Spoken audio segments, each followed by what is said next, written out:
another episode of Mobile with the Guru. This is your host, Ricky Cadden, and today I have a special guest on the show. This is Matthew Stevens, aka GadgetVirtuoso. GadgetVirtuoso is his main handle, but I know he uses a couple different ones everywhere. Matthew writes over at Darlamac's blog at darlamac.com. He also has a couple of his own sites, which are TechTime, TECHTI.me. One of the cool new top-level domains. Awesome. Yeah, I saw that launch the other day, so that's a pretty cool site if you haven't checked it out. And also, he's obviously live on pretty much any social networking thing you could possibly think of, a lot like most of us today. So today we're at the AT&T store just because we needed a cool background, but we wanted to talk about a couple different things, starting off with Matthew's T-Mobile G1. So go ahead and show us a little bit about it and give us some of your thoughts on that. Matthew previously was a pretty staunch S60 fan, so him using the G1 as a S60 veteran is kind of interesting to me.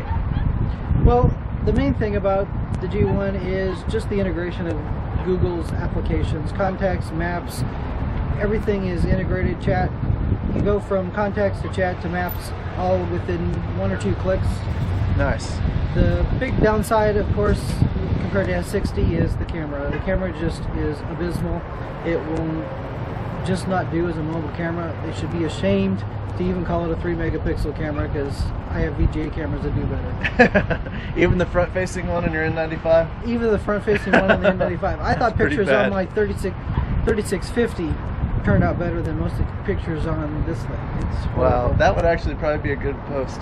It's try it if you still have it around. So the camera sucks, but we kind of knew that.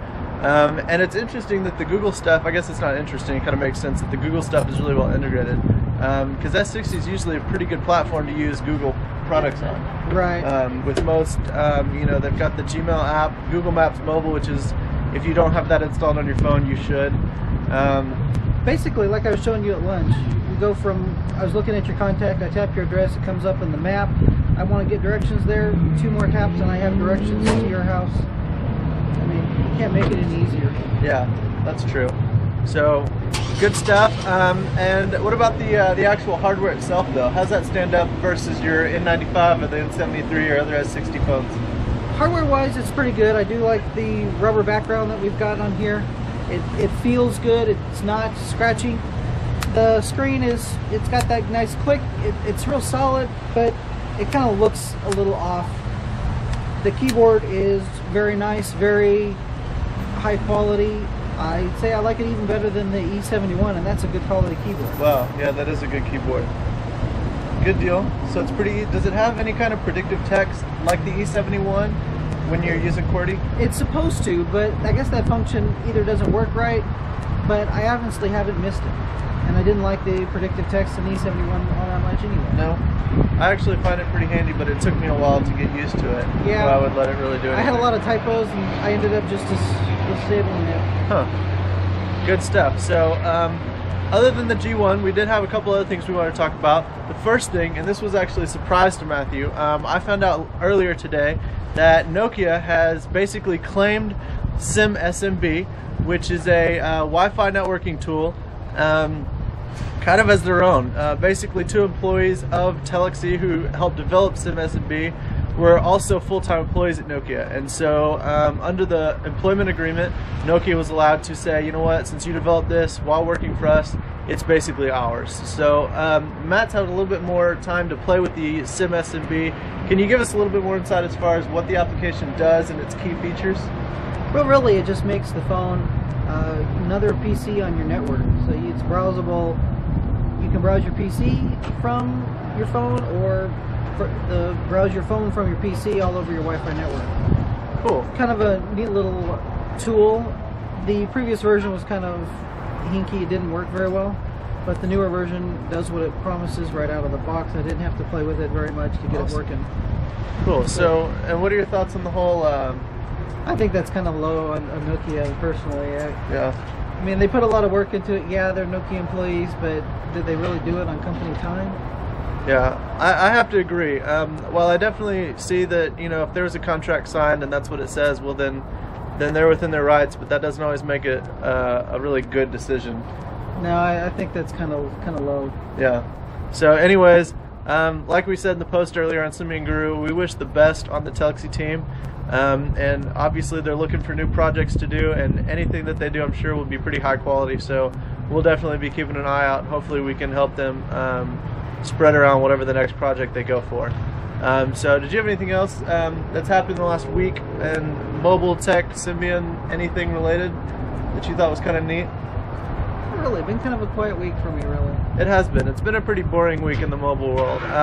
One thing that I want to talk about is I just got done playing with the Palm Trio Pro, which is actually kind of a cool device despite it's really slick and it's really easy to drop, I found out.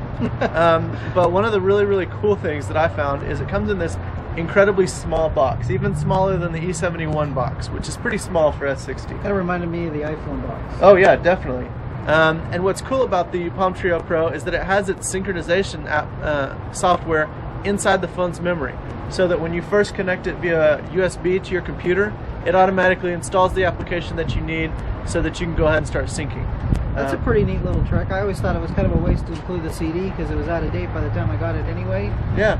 And most people have these that buy these devices anyway. They already have a high-speed internet connection or internet connection to be able to download the software. So right. It always seems stupid to. It was a very smooth operation, and something that I know Nokia has a big focus on being green and energy efficient and all that kind of thing. And so I hope that they would definitely be looking into ways such as that could eliminate the need for a whole CD in their box and everything like that. They might have to include bigger memory cards. They might.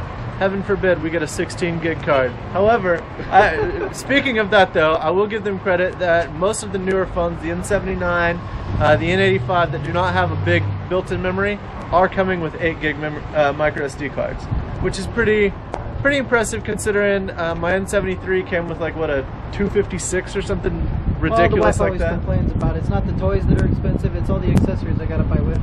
Right. You can't just get a phone and that's it. You have to buy all kinds of other junk for it. So headsets and adapters and what have you. So that's it. I think that's it for the show. Matthew, do you have anything else you want to add to the show? No, I think that covers about all. Awesome. Well, we greatly appreciate you being on the show today, and look forward to next week. We're going to have a very special feature you will not want to miss. So that's it. Have a great one from Simi and Guru. Yeah. All right. Hello and welcome to this week's episode of Mobile with the Guru. Today, my name is Ricky Cadden. We're going to redo that because that's not just my name today.